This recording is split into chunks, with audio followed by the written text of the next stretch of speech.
Kindness doesn't mean tolerating disrespect. The architecture of altruism. Why kindness doesn't mean tolerating disrespect.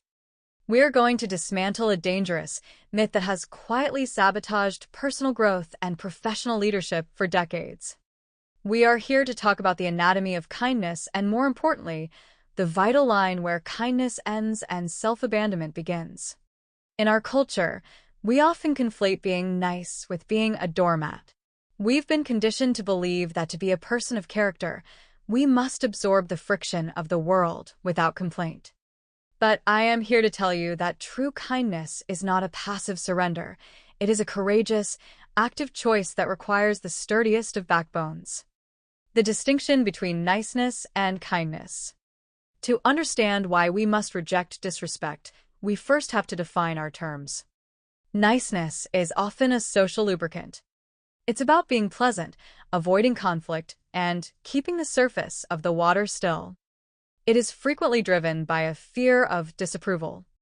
Kindness, however, is rooted in integrity. Kindness is about doing what is right and honorable for others and for yourself. When you allow someone to treat you with disrespect, you aren't being kind to them. You are actually participating in their dysfunction. By accepting mistreatment, you are validating their worst behaviors and denying them the opportunity to grow. True kindness has the courage to say, I value our relationship enough to tell you that this behavior is unacceptable. The sovereignty of self-respect. Think of your self-respect as the foundation of a building. You can hang the most beautiful curtains, kindness, and paint the walls with the warmest colors, empathy. But if the foundation is cracked and crumbling because you've allowed people to stomp on it, the entire structure will eventually collapse. Disrespect is a slow erosion.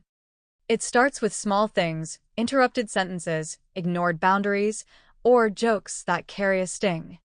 If you tolerate these in the name of being the bigger person, you aren't rising above, you are shrinking down. The lesson: you cannot pour from an empty cup, and you cannot radiate genuine warmth to the world if you are harboring the cold resentment that comes from being mistreated. Setting boundaries as an act of love. There is a profound misconception that boundaries are walls designed to keep people out. In reality, boundaries are gates designed to keep you safe and the relationship healthy. When you stand up and say, I will not engage in a conversation where I am being shouted at, you are setting a standard. You are teaching people how to love you. This is the most inspiring thing you can do for your community, modeling what it looks like to be a person of high value.